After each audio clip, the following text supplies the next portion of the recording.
India और पाकिस्तान में सैलाब की तबाहकारियां थमने का नाम नहीं ले रही। सारा घर सब एक रात में जीरो पे आ गए, सब कुछ डूब गया। इतना तो इन्हें पार्क व्यू वालों को करना चाहिए ना, हमें बोट्स का इंतजाम करके दें, हम अपने घरों में जाएं, अपने घर को देख लें, सिर्फ देख के आ जाएंगे, वहाँ पे नहीं रह सकते, पता है रहने के काबिल नहीं है ये जगह। और पाकिस्तान में सैलाब की तबाहकारियों की लेटेस्ट डेवलपमेंट हौलनाक है।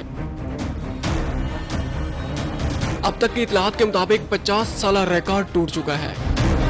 को पानी नहीं देता तो अब इतना ज्यादा पानी दे दिया कि पाकिस्तान के दरियाओं में जी सैलाब की सूरत हाल है। इस वक्त जी हाई अलर्ट पाकिस्तान के अंदर जारी है कि दरियाए रावी का पानी अब्दुल हकीम के करीब मोटरवे के गिर्द आबादियों में दाखिल हो चुका है।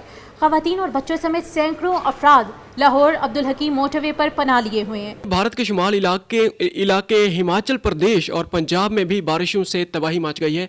ये पिछले 2-3 इलाक में भी हमने इस खबर को डिटेल से कवर किया था कि इंडिया का जो फिरोजपुर है, गुरदासपुर है, या फिर जो दूसरे इलाके हैं पाकिस्तान जो लाहौर के साथ जो मुल्हिका जो इलाके हैं उनमें बड़ी सैलाब की तबाहकारियाँ आई हैं। और दरियाए रावी ने जिस तरीके से इंडिया का जो खासकर माधोपुर जो हेडवर्क्स है उसको किस तरीके से अपने साथ उड़ा के ले गया है, उसके जो वो हैं उसके जो वो जो गेट्स हैं हेडवर्क्स के, वो बाकायदा उसकी फुटेज भी सोशल मीडिया पे बड़ी वायरल है कि वो किस तरीके से वो जो माधोपुर हेडवर्क्स है उसके जो गेट्स हैं किस तरह वो पानी में बहते हुए नज़र आ रहे हैं।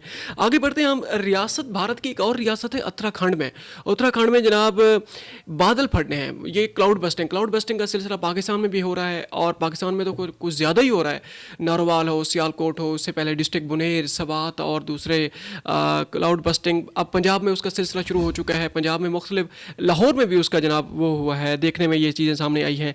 ये जनाब इंडिया से ये लेटेस्ट जो क्लाउड बस्टिंग और ये डेवलपमेंट सामने आई है। और कल के व्लॉग में हमने आपके सामने पंजाब की खबर रखी थी। अब हम जनाब पाकिस्तान के लाहौर का जिक्र करते हैं। पाकिस्तान के लाहौर के अंदर जो सैलाब की सूरत हाल है उसका ताल्लुक भी डायरेक्ट भारत के साथ है, भी सही या नहीं भी सही। अब कुछ लोग कहते हैं कि जनाब भारत ने पानी छोड़ा है इसी वजह से सैलाब यहाँ पर आ चुका है। अब एक और नैरेटिव भी है कि जनाब भारत पानी को ना छोड़ता तो क्या करता। साफ ज़ाहिर है वो अपने आप को तो नहीं डबो सकता था ना। ये हमारे जो पाकिस्तान के जो वज़ीर दिफा हैं ख्वाजा आसिफ साहब, उन्होंने भी एक बयान दिया है। उन्होंने कहा है कि हम भी यही करते हैं, स्पिलवेज हम खोल देते हैं, डैम्स की जब एक लिमिट जब क्रॉस होती है, और हेडवर्क्स के भी हम जो उसके जो दर्रे हैं या जो उसके जो गेट्स हैं हम उनको भी उठा देते हैं कि पानी आगे गुजर जाए, आगे जो भी उसका जो हो, क्योंकि बिलियन डॉलर्स की इन्वेस्टमेंट होती है रियासत की, वो कोई भी रियासत हो, इंडिया हो या पाकिस्तान हो, तो इसी वजह से वो स्टेट को पहले नंबर पे रखते हैं। उसके बाद उसका जो नतीजा निकलेगा वो इकदाम उठाने के बाद वो बाद में उसको सेकेंडरी उसको इम्पोर्टेंस दी जाती है। जिस खौफनाक तूफान और तबाहकुन सैलाब का अंदेशा था वो अब हकीकत बनकर पंजाब पर टूट पड़ा है। सूबे में तारीख का बदतरीन सैलाब आ चुका है। ताज़ा तरीन इतलात के मुताबिक 23 अजला की 1039 बस्तियां मुकम्मल तौर पर ज़ेर आब आ चुकी हैं। सियालकोट से लाहौर तक, गुजरात से जंग तक और कसूर से लोधना तक हर सिमत तबाही ही तबाही है। अब तक की सूरत हाल के मुताबिक पंजाब में सैलाब की वजह से 30 से ज़्यादा कीमती जानें ज़ाया हो चुकी हैं। 14 लाख से ज़्यादा अफराद मुतासर हो चुके हैं और हज़ारों मवेशी पानी के रेलों में बह गए हैं। कई इलाके मुकम्मल तौर पर कट कर दुनिया से बेराब्ता हो चुके हैं। गंडा सिंह और झंग में मजीद खतरा भी मौजूद है। माहिरीन के मुताबिक ये गुज़श्ता 3 दहाइयों का सबसे हौलनाक सैलाब है। कसूर और चुनिया के दर्जनों देहात सफ़े हस्ती से मिटने के करीब। पाकिस्तान के अंदर बेसिकली ना डैम्स नहीं बनेंगे, जिसकी वजह से ना पाकिस्तान के अंदर जो पानी है वो कंट्रोल नहीं किया जाता। हमारी जो पाकिस्तान की जो गवर्नमेंट है बेसिकली उसको यहाँ पे आपने देखा होगा रिसेंटली साकिब निसार को काफ़ी फंड्स दिया गया था कालाबाग डैम से मुतल्लिक, लेकिन वो बाद में वो फंड से मुतल्लिक किसी भी नायब या किसी भी इदारे में उससे कोई पूछताछ नहीं की गई थी, जिसके सबब हमारे वो जितना भी फंड्स था हमें नहीं पता कहाँ पर यूज़ हुआ। जबकि पाकिस्तान की इकोनॉमिकल सूरत हाल को देखा जाए तो पाकिस्तान की इकोनॉमिकल सूरत हाल अगर हम डेमोक्रेटिकली देखें तो वो बिल्कुल बेहतर है एज़ कम्पेयर टू रिक्वायरमेंट्स। और जो भी हमारी रिक्वायरमेंट्स होती हैं हमारी आवाम बहुत सदका खैरात करने वाली है। आपने देखा होगा कालेबाग डैम से रिलेटेड बहुत फंड्स इकट्ठा हुआ। अगर पूछने वाला कोई पर्सन हो तो उनसे पूछे ना कि वो फंड किधर गया। हमारे पाकिस्तान के अंदर जब कभी भी इंडिया की तरफ से पानी छोड़ दिया जाता है, अब आपको पता है कि हमारा जो पानी होता है वो ज़्यादातर यूज़ होता है 3 जगहों पर। डोमेस्टिक वाटर यूज़ होता है, इंडस्ट्रियल वाटर यूज़ होता है, एग्रीकल्चर वाटर यूज़ होता है। इन तीनों चीज़ों के अंदर हमारे लिए पाकिस्तान की सूरत हाल के मुताबिक पानी बहुत ज़्यादा रिक्वायर्ड होता है। डोमेस्टिक वाटर अब ओबियसली घरों के लिए यूज़ किया जाता है, ठीक है। इसकी सूरत हाल इतनी बुरी हो चुकी है इस टाइम पे क्योंकि हमारे पास जब पानी छोड़ दिया जाता है तो वाटर स्टोरेज के लिए हमारे पास असबाब नहीं है।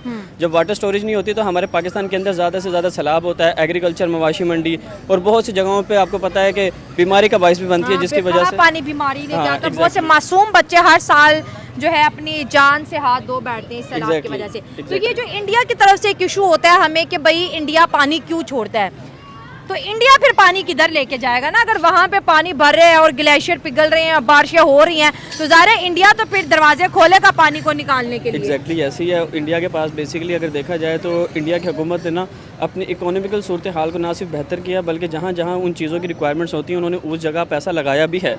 भारत से लेकर पाकिस्तान तक दोनों ही देशों का पंजाब राज्य इन दिनों भीषण बारिश और बाढ़ से प्रभावित है।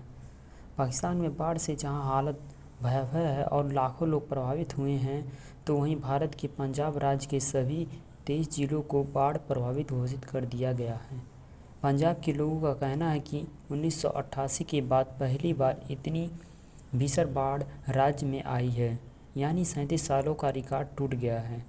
लगातार बारिश और बाढ़ की वजह से उत्तर भारत के कई राज्य बुरी तरीके से प्रभावित हैं। पंजाब भी बाढ़ की तबाही से अछूता नहीं है, बड़ी संख्या में लोगों की मौत भी हो गई है। अब खबर है कि भारत की ओर से भारी बारिश के बीच सतलुज नदी में संभावित बाढ़ को लेकर पड़ोसी मुल्क पाकिस्तान को आगाह किया गया है। भारत की ओर से सतलुज नदी में बाढ़ की लगातार उच्च संभावना को लेकर पाकिस्तान को अलर्ट कर दिया गया है। उत्तरी राज्यों में लगातार जारी बारिश की वजह से प्रमुख बांधों से अतिरिक्त पानी छोड़ना पड़ रहा है। उन्होंने बताया कि पाकिस्तान को ये अलर्ट मानवीय आधार पर विदेश मंत्रालय के जरिए इस्लामाबाद भेजे गए हैं।